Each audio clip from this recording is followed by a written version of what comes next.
When I first moved to Japan, I thought calm people must have some secret I did not know.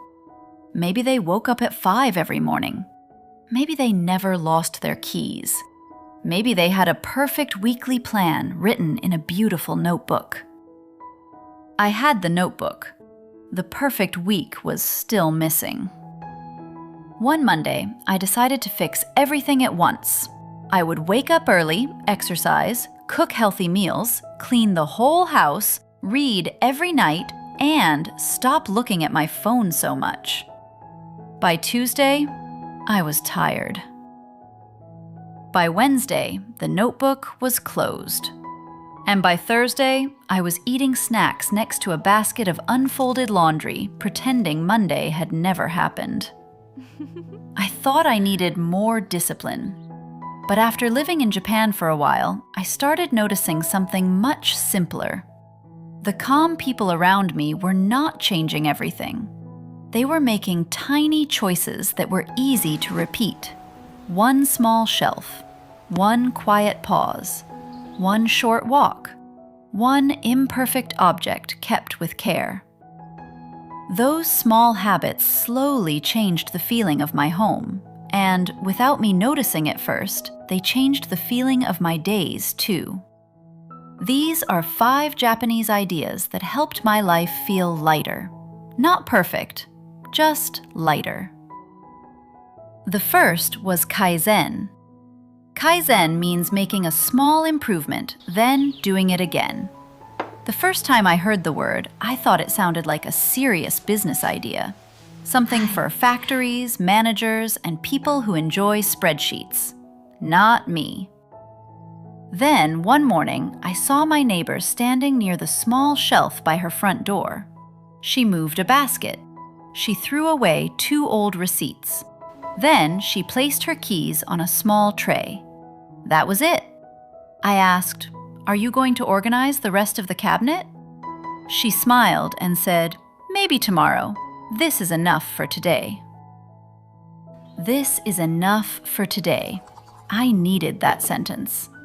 I used to wait until I had enough time to do everything, which meant I often did nothing. Kaizen gave me a smaller question. What can I make a little easier right now? Not the whole kitchen, just one drawer. Not a 1-hour workout, just 5 minutes of movement.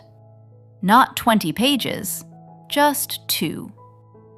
A small action does not look impressive, but it is much easier to repeat. And repeated things are the ones that quietly change a life. The second idea was ma. Ma is the space between things, a pause, a little emptiness, a moment when nothing is asking for attention. I used to fill every empty second. While the kettle boiled, I checked my phone. After washing the dishes, I started another job. Even when I sat down, part of me was already thinking about what I should do next. My day felt like one long sentence with no full stop. Then I began noticing the quiet spaces in Japanese homes. An empty part of a wall. A low table with only one vase. A clean entrance before the busy rooms began. The empty space did not make the home feel unfinished. It made the home feel calm. So I tried putting small pauses into my day. After finishing the dishes, I opened the window and stood there for a minute. Before starting work, I made tea and drank the first sip without touching my phone. When I finished one task, I let it finish. This was surprisingly difficult. Apparently, I had become very talented at being busy for no reason. But the pauses helped. Sometimes life feels heavy, not because we are doing too much, but because nothing is allowed to end before the next thing begins. The third habit was Shinrin-yoku, forest bathing. The name sounds like you need a mountain, hiking shoes, and a free afternoon. You do not. A small park works. A quiet street with trees works. Even a garden nearby can work. When my mind felt crowded, I used to sit down and scroll on my phone. I called it resting, but 20 minutes later, my body had rested and my brain had attended a very noisy meeting. So I started taking short walks without looking at a screen. I noticed the light on the pavement, leaves moving above me, the sound of bicycles, birds, and someone opening a shop nearby. Nothing dramatic happened. The trees did not solve my problems. They did not give me a 5-step plan. They simply gave my mind somewhere soft to land. When I returned home, the problems were still there, but they no longer felt like they were all shouting at the same time. The fourth idea was Wabi-sabi. Wabi-sabi is about accepting imperfection, age, and change. This one was personal. I used to believe my home would feel calm after everything looked right, after the room was perfectly clean, after the cushions matched, after I finally became the kind of person who never left a cup on the table. That person has not arrived yet. But I started noticing old wooden tables in Japanese homes, small scratches, faded cloth, handmade cups that were not perfectly even. These things were not hidden. They were used, cared for, and allowed to grow older. The home did not feel messy. It felt real. Wabi-sabi helped me stop treating my home like a picture I was failing to recreate. A peaceful home is not a showroom. It is a place where people drink tea, forget things, clean them up, and try again. Now I do not panic when one corner is imperfect. I still clean, I still put things away, but I no longer think calm will disappear because the blanket is folded badly. And when I became less strict with my home, I became less strict with myself too. The fifth habit was Omotenashi. I first understood it as Japanese hospitality, preparing tea, welcoming guests, making someone comfortable. But later, I began noticing it in much smaller actions.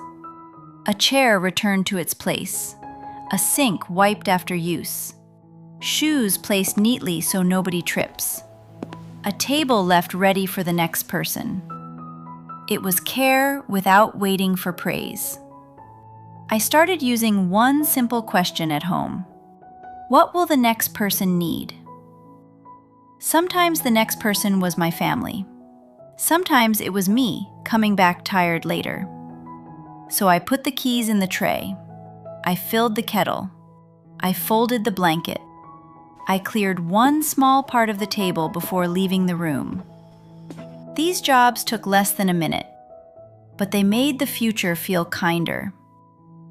That was what surprised me most.